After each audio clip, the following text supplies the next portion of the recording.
I direct Public Service Management Wales, an odd, strange, small organisation, the primary purpose of which is to build management and leadership capacity across public services in Wales to deliver world-class public services. It's about living public service values. What we do know, we've recently begun to undertake some work around values appraisal, organisational values appraisal, because organisations often espouse a set of values about what they believe, about how they want to work with others, about their mission, about their purpose. And yet often at the point where services are delivered, it's very hard to see the translation of those values into practical outcomes. So what we need to do is recognise that at the heart of the way in which we deliver public services, values are fundamental. And carrying those values through the system, we all do the jobs we do for very clear reasons. Some might do it because it helps to pay the mortgage. Other people might do it for more powerful and more profound reasons, because fundamentally they think they're making a contribution to the well-being and betterment of Welsh society, Welsh life. Well, let's make sure that if we think that's our motive, that is absolutely delivered in our purpose and in our plan to implement. Foster innovative delivery. Often what we can lack inside public service organisations is a sense of innovation. Often this is very much linked to the notion of risk and the management of risk inside organisations.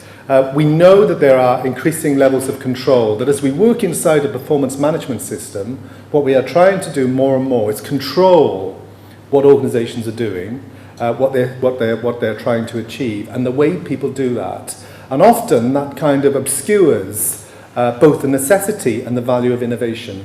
We have to find ways in which we create innovative organisations. Organisations must change, they must evolve, they must identify new practice, they must explore what that new practice must be, they must discover new innovations, and part of that will come from inside and part of that will come from outside. But this notion of being creative in the way in which we deliver services, at the same time recognising that what we have a responsibility for is stewardship and maintaining the kind of accountabilities of an organisation. In terms of the remaining three, being a learning organisation, constantly promoting this sense of learning and service delivery improvement, trying to recognise that the whole notion of improvement is a cycle. It's something that spins, it's something that moves upwards, and we have to be part of that process. Organisations still underinvest on their learning and development, at great peril. If we look at the investment that we see inside the kind of per capita investment in leadership and management development in Wales, it's currently about £80 or £90 per person. So that's what we would pay to develop our managers and leaders. Mainland Europe is €1,400 in terms of development. We will never succeed in becoming world-class or having the kind of cadre of managers and leaders we need to deliver some of our public services unless we make that necessary investment.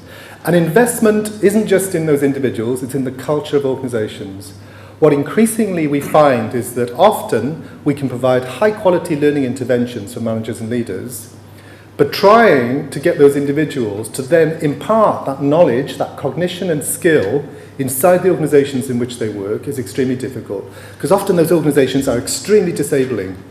So organisations will say, we need to send all our managers off to do more work around becoming better decision makers.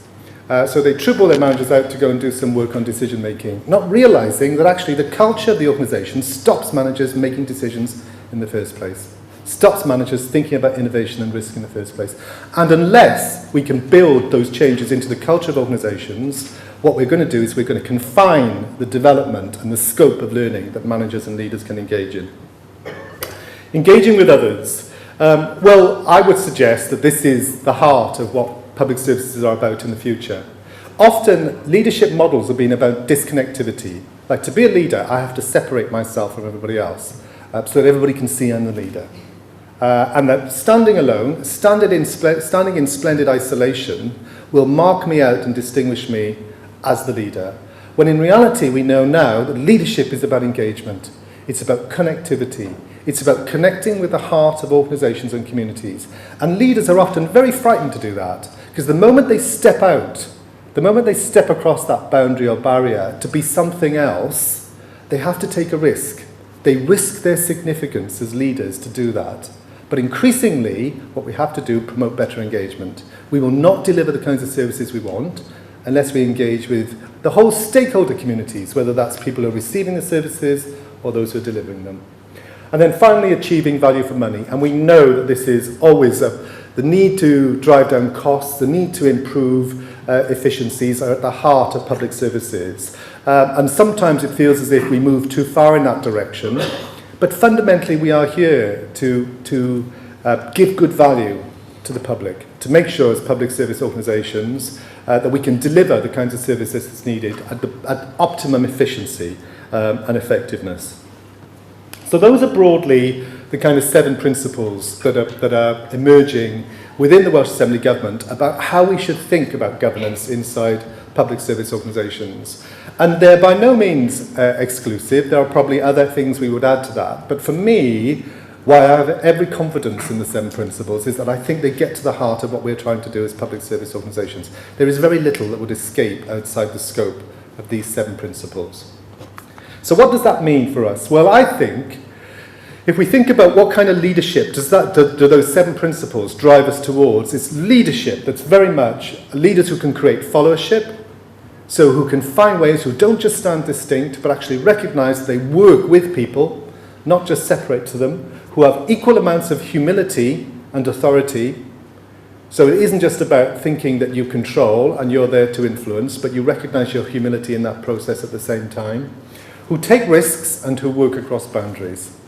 So we're prepared to recognise that leadership is about being on the edge. Leadership is about change. It's not about conformity, it's about difference. Otherwise, there's no point in doing it. We can manage in a very conformist way, and we don't need leadership to do that. We just need controls, measures, we need all kinds of technologies to make sure that people do what they want. Leadership is about taking it one step further. It's about moving it on. It's about looking beyond the horizon to see what will happen and what needs to happen in the future. And it's about working across those boundaries. So I think, and some might dispute this, but for me, working around this agenda, I think we're seeing a new kind of managerialism emerge across public services. It's happening across, we can see it across all aspects of public service. Whether it's statutory organisations, third sector organisations, whether it's civil service organisations or organisations that are sponsored by the Assembly Government, what we are seeing is a model of engaged leadership. A new kind of leadership that is surpassing those models that we've grown very accustomed to in the 80s and 90s. 25 years ago, we had the Griffiths report tell us what leadership should be like inside the NHS. And for 25 years, we've been trying to aspire to the outcomes of that leadership report.